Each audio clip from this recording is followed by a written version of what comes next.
안녕하세요. 오늘도 찾아주신 시청자분들 감사합니다. 하임 공포라디오는 최대한 매일 저녁 시간에 업로드 될 예정이며 구독은 요구하지 않지만 구걸합니다. 오늘은 이해하면 소름 돋는 이야기 들려드리겠습니다. 첫 번째 이야기입니다. 저는 귀신이 보여요. 많은 귀신들이 보이는 게 아니라 이상하게 항상 한 귀신만 보입니다. 처음 봤을 땐 중학교 2학년 때였습니다. 학원 끝나고 저희 집을 가는 골목길이었는데 골목길 끝에 한 여자가 서 있더라고요. 멀리서 봤는데도 그 여자의 몰골은 흉측했습니다. 얼굴의 3분의 2가 화상이 입어 심하게 일그러져 있었으며 온몸에는 피를 칠갑한 여자 귀신이었어요. 저는 너무 놀라 도망쳤고 한 편의점에 들어가 엉엉 울었더니 편의점에 계시던 아르바이트 오빠가 저희 부모님께 연락을 해주었습니다. 부모님께서는 헛것을 본 것이라고 생각하시며 그냥 넘기시더라고요. 근데 항상 그 골목에서 그 여자가 서 있었어요. 그럴 때마다 사람 많은 곳으로 도망갔는데 나중에는 그냥 고개를 돌리고 지나갈 수 있는 날이 오더라고요. 그러다 한날은 귀신이 저를 만지는 거예요. 옆으로 지나고 있는 저의 손목을 잡거나 어깨를 만지거나 저는 부모님께 엉엉 울면서 말했습니다. 그랬더니 부모님은 네가 기가 약해져서 그런가 보다 하시며 몸에 좋은 한약이다 뭐다 많이 사다 주시는 게 끝이었습니다. 저는 그렇게 항상 고통 속에 집에 오게 되었고 갑자기 어느 날부터 그 귀신이 안 보이는 거예요. 그렇게 시간이 흘러 저는 고등학교 2학년이 되었습니다. 잠을 자는데 가위를 눌린 건 처음이었어요. 몸이 정말 안 움직이고 식은땀이 나고 제 친구 중에는 가위 잘 눌리는 친구가 있었는데 그 친구가 해준 말이 기억이 나더라고요. 가위 눌렸을 땐 엄지손가락을 움직이면 깨어나. 그래서 저는 엄지손가락을 움직이려 용을 썼지만 잘 안 되는 거예요. 억지로 눈을 밑으로 깔아 손가락 쪽을 보고는 저는 기절했습니다. 저를 괴롭히던 그 여자가 제 손가락을 움직이지 못하게 잡고 웃고 있더라고요. 저는 부모님께 한 번 더 얘기를 했고 부모님은 드디어 심각한 상황을 깨달으시고는 저를 용하다는 무당집으로 함께 가게 되었습니다. 그 이후 부적을 받아 이후로는 그 귀신을 보지 않게 되었습니다. 두 번째 이야기입니다. 저희 학교 괴담입니다. 저희 학교 선배가 들으신 이야기라며 해주신 이야기입니다. 고3 때 밤 12시까지도 야간 자율학습을 하고 있을 때라더군요. 늦은 밤이다 보니 공부하는 학생은 7명 뿐이었고 열심히 공부하고 있는 교실에는 끄적끄적 샤프 소리밖에 들리지 않았습니다. 그때 갑자기 교실의 뒷문이 드르륵 열리며 정말 하얀 원피스에 피부도 하얀 여자가 들어오더니 바람이 휑하고 불었습니다. 그러더니 거짓말처럼 기절했는지 잠이 들었는지 모르겠지만 정신을 잃었어요. 정신을 차리고 옆을 보니 친구의 얼굴은 빨간 피로 범벅이 되어 있었고 눈 쪽이 심하게 훼손되어 있던 상태였습니다. 너무 놀라 소리 지를 뻔했지만 뒤에 인기척이 느껴져 뒤를 돌아보니 아까 그 하얀색 원피스 입은 여자는 피범벅이 된 채 친구들 하나하나의 눈을 뽑고 있는 거예요. 그 상황이 너무 두려워 옆에 친구의 피를 얼굴에 묻히고 피범벅을 만든 뒤 다시 엎드렸습니다. 한 10분가량이 지났을까요? 숫자를 세는 그 여자의 목소리가 들리는 거예요. 하나, 둘, 셋, 넷. 숫자를 세는 듯한 소리였습니다. 그리고는 아무 소리도 안 들리는 거예요. 갔나 싶어서 눈을 살짝 떠보려 했는데 다시 그 여자의 목소리가 들리는 거예요. 하나, 둘, 하나, 둘, 하나, 둘. 계속 하나, 둘만 반복하는 여자의 목소리에 너무 궁금했던 저는 실눈을 살짝 떠보았는데 그 순간 저는 기절할 수밖에 없었어요.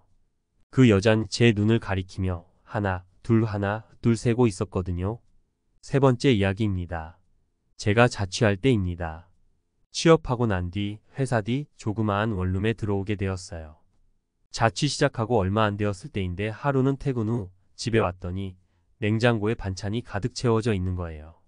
확인하고 얼마 안 있다가 누나한테 문자로 누나가 너 집에 반찬 가져다 놨어. 바빠서 인사 못하고 그냥 간다. 밥 꼭 챙겨 먹어주라고 오더라고요. 그래서 누나한테 전화를 걸었어요. 응 누나 문자 봤어. 냉장고랑 반찬 가져다 줘서 고마워. 응 그래 밥 꼭 잘 챙겨 먹고 누나가 한번 너 있을 때 놀러 갈게. 그래 놀러와. 근데 너 여자친구 생겼구나. 자식, 옆에 있나 보네. 나중에 누나한테도 한번 소개시켜줘. 네. 응? 무슨 말이야? 나 지금 혼자 있는데? 네. 야, 다 들린다. 여자친구 목소리 어디 누나를 속이려 그래? 누나 운전 중이라 일단 끊는다. 좀 이따 전화할게. 여자친구랑 재밌게 놀아. 뚱 마이너스. 저는 그 통화가 끝난 후 아무 말도 할 수 없었고 그 이후 얼른 그 집을 떠나 다른 곳으로 이사하게 되었습니다. 도대체 누나가 들었다던 그 여자의 목소리는 무엇일까요? 누나와 저는 가끔 만나면 그때의 일을 회상해 보곤 합니다. 네 번째 이야기입니다. 어느 날 비 오는 날이었어요. 여자친구들 5명과 글램핑을 하러 갔는데 술 한잔하고 이런저런 이야기하다 보니 벌써 새벽 1시더라고요. 화장실이 가고 싶었지만 글램핑 특성상 화장실이 밖에 있었고 평소에도 겁이 많았던 저는 친구 2명을 꼬셔 화장실에 같이 가게 되었습니다. 여자 화장실 밖에서 친구들이 기다리기로 하고 먼저 가면 안 된다고 신신당부를 한 뒤 저는 화장실로 들어갔어요. 여자 화장실은 칸이 2개로 나뉘어져 있었으며 저는 첫 번째 칸에 들어갔어요. 화장실에 들어와서 친구들한테 한 번 더 확인했어요. 야, 너희 밖에 있지? 네. 응. 네. 그리고 한 1분 지나서 한 번 더 확인했죠. 너희 아직 있지? 네. 응. 그때쯤 누군가 화장실에 들어오는 소리가 들렸고 옆자리에 들어가더라고요. 근데 화장실 안에선 아무 소리도 안 들리는 거예요. 그래서 너무 무서웠던 저는 얼른 옷을 입고 나왔어요. 근데 옆에 화장실 문이 그대로 열려 있고 아무도 없는 거예요. 밖에 얼른 뛰어나오니 친구들도 없고 저는 얼른 저희 텐트로 뛰어갔습니다. 친구들이 떠들고 놀고 있는 거예요. 저는 엉엉 울면서 친구들한테 야, 너희 기다려 주기로 했잖아. 먼저 가면 어떻게 하니? 친구들이 모르겠단 표정으로 말하더라고요. 너가 아까 먼저 가라고 했잖아. 5번째 이야기입니다. 제가 패스트푸드점에서 배달 알바를 할 때 이야기예요. 비 오는 날 저녁 7시쯤 허름한 아파트에 배달을 가게 되었어요. 아파트 입구에 옷이 굉장히 꼬질꼬질하고 머리도 헝클어져 있는 그런 아이가 뛰어다니며 장난을 치고 있는 거예요. 근데 앞쪽에서 너무 심하게 장난을 치니까 저도 모르게 미간이 찌푸려지더라고요. 그래서 그 아이가 먼저 뛰어갈 때까지 기다렸는데 엘리베이터를 타더라고요. 그래서 같이 가려고 소리 질렀어요. 꼬마야, 같이 타고 가자. 네. 근데 꼬마는 약 올리듯이 씩 웃으며 메롱하더니 엘리베이터를 탔더라고요. 그래서 열받아서 엘리베이터 앞으로 가서 몇 층인지 보려는데 엘리베이터가 그대로 1층인 거예요. 그래서 올라가는 버튼을 눌렀는데 엘리베이터 안에는 아무도 없었습니다. 나중에 들은 이야기인데 그 아파트는 주변에서 귀신 아파트라고 불리는 곳이더라고요. 6번째 이야기입니다. 이번 이야기는 김신영의 공포 실화 괴담입니다. 김신영이 소극장에서 공연을 하며 일을 하던 시절 집에 못 들어가는 날이면 무대 위에서 침낭을 깔고 잠을 자곤 했는데 어느 날 무대 위에서 잠을 청하던 김신영의 귓가에 이상한 발자국 소리가 들리는 거예요. 그 소리 알죠? 다다다다다다닥 하는 누군가 맨발로 무대를 뛰는 소리. 김신영은 이상한 소리에 눈을 떴는데 김신영의 눈앞에서는 무대와 막 사이의 공간으로 신생아로 보이는 작은 맨발이 마구 뛰어다니고 있었대요. 근데 더욱 놀란 건 커튼 사이로 보이는 그 얼굴이 눈과 코, 입이 반대로 되어 있는 그런 괴상한 얼굴의 아이였다고 합니다. 심지어 평소 공연 중에도 가끔 아기 귀신을 보고 놀란 적도 있었다고 합니다. 7번째 이야기입니다.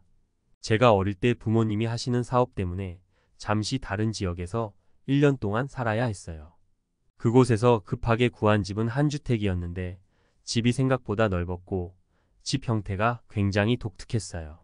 집 전체가 방문이 미닫이문이었거든요. 그리고 그 미닫이문은 중간 라인은 뿌연 시트가 있어 사람이나 물건의 형태만 보이는 그런 유리로 된 문이었어요. 집에 들어온 지 일주일 된 날이었습니다. 엄마 아빠가 모두 출근하고 저는 방학이라 집에 혼자 남아 있었는데 도어락 열리는 소리가 나는 거예요. 삐비 빅 마이너스. 그래서 부모님이 물건이라도 놔두고 가셨나? 왜 그러지? 하는데 방문 이쪽으로 낯선 할아버지의 얼굴이 보이는 거예요. 너무 놀란 저는 얼른 침대 이불 속에 숨어 부모님께 전화를 했고 부모님과 경찰 아저씨는 한 20분 뒤 저희 집으로 오셨습니다. 저는 기절해 있었고 집은 깨끗하고 없어진 물건도 없었는데 부엌만 굉장히 어질러져 있었대요. 일단 경찰은 현관문의 비밀번호를 바꾸라고 말을 하고 없어진 물건이 있으면 전화해달라는 말을 남기고 떠나갔고 부모님은 제가 정신을 차린 후 저를 안심시켜 주셨습니다. 그리고 그 다음날 또 늦잠을 자고 있는데 또 현관문이 열리는 소리가 나는 거예요. 이번에는 꼭 잡아야겠다 싶어 112를 눌러놓고 핸드폰을 손에 꼭 쥐고 있었어요. 그런데 저는 핸드폰 너머로 들려오는 경찰 아저씨의 물음에 대답할 수 없었습니다. 위쪽으로는 할아버지의 얼굴이 보이는데 아래쪽에는 할아버지의 다리가 없었거든요. 분명히 서 있는 형태가 보이는데요. 또 저는 기절했고 부모님은 집주인 아저씨께 이런 일이 있었다며 집을 비우겠다고 했더니 집주인 아저씨가 말씀하시더라고요. 원래 이 집에 살던 사람이 나이든 할아버지였는데 할아버지가 돌아가신 상태로 발견되어 있었다 하더라고요. 이틀 동안 부엌만 어지러져 있었던 걸로 보아 굉장히 배가 고픈 상태셨나 봐요. 집주인 할아버지와 저희 부모님이 정성스레 제사를 한번 치러주니 그 이후로는 할아버지를 볼 수 없었습니다. 8번째 이야기입니다. 저희 할머니 집 근처엔 조그마한 개울가가 하나 있어요. 그리고 그 개울가 옆에는 큰 저수지가 하나 있습니다. 명절을 맞아 할머니 집으로 가게 되었는데 저녁에 여자친구와 통화를 하며 할머니 집 주변을 걷게 되었습니다. 그렇게 걷다 보니 어느새 저수지까지 걸어왔더라고요. 시골이라 밤하늘이 너무 예쁘게 반짝거리고 여자친구랑 통화하다 보니 잠시 저수지 쪽에 있는 큰 바위에 걸터 앉았습니다. 근데 어둠 사이에서 어떤 꼬마아이가 저수지 쪽에서 돌을 던지며 장난치다가 저수지에 들어가서는 물장구를 치며 놀고 있는 거예요. 그래서 위험하다고 나오라고 하며 다가가려다 저는 저수지에 적혀있는 표지판을 보고는 놀라 얼른 할머니 집으로 뛰어갔습니다. 물의 깊이가 5m 넘습니다. 입수 절대 금지. 9번째 이야기입니다. 연예인 김연기 씨가 직접 겪은 일로 유명한 일화죠. 일본에서 어느 정도 이름을 알렸던 김연기 씨는 어느 날 공포 특집으로 전국의 폐가를 방문하는 프로그램을 맡았을 때 일입니다. 그날은 사람들이 자주 빠져 죽는다는 어느 마을의 우물에 촬영을 갔어요. 마을 주민들은 접근도 하지 못하고 행여나 저주라도 걸릴까 무서워 덮지도 없애지도 못하는 마을 우물이라고 하더라고요. 촬영팀이 도착한 날도 주민들이 인터뷰를 하니 가지 말라며 엄청 말렸지만 촬영이 우선이었던 촬영팀은 방송을 강행하게 되었습니다. 거기다 그때까지도 귀신을 믿지 않던 김연기 씨는 해외 촬영이라 인원이 많지는 않았고 촬영팀과 함께 그 우물에 가게 됩니다. 요새 방송 시청률이 떨어지는 것 같다며 PD와 작가가 고민을 하다 김연기 씨에게 제안을 합니다. PD- 현기 씨, 요새 시청률도 많이 떨어지는데 현기 씨가 우물에 카메라를 들고 들어가서 한번 찍고 나오는 건 어떨까? 네. 작가 - 그래요. 오빠 저희가 단단히 잡아줄 테니 카메라 들고 한번 내려갔다 와봐요.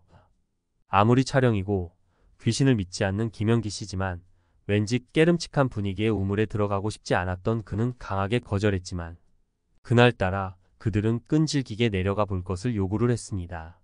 결국은 화가 난 김연기 씨가 화를 내며 그곳에서 먼저 나와버렸고 촬영은 그렇게 마무리되었습니다.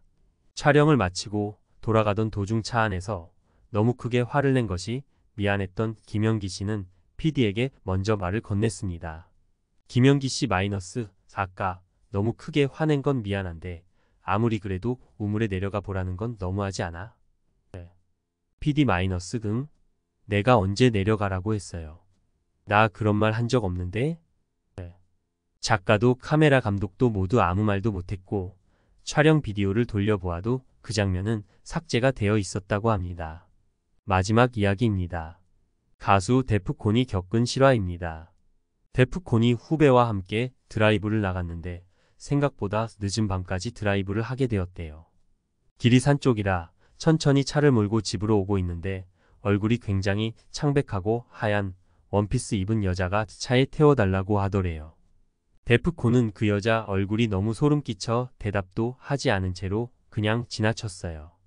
그렇게 지나가면서 사이드 미러를 보는데 그 여자가 공중에 뜬 상태로 뒤를 계속 쫓아오는 거예요. 게다가 다리는 안 보이고요. 데프콘은 그렇게 놀란 가슴을 부여잡고 집으로 사이드 미러를 보지 않은 채로 달렸다고 합니다.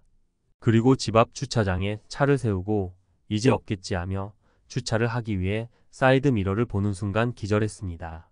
사이드 미러엔 그 여자가 서서 웃고 있었으니까요.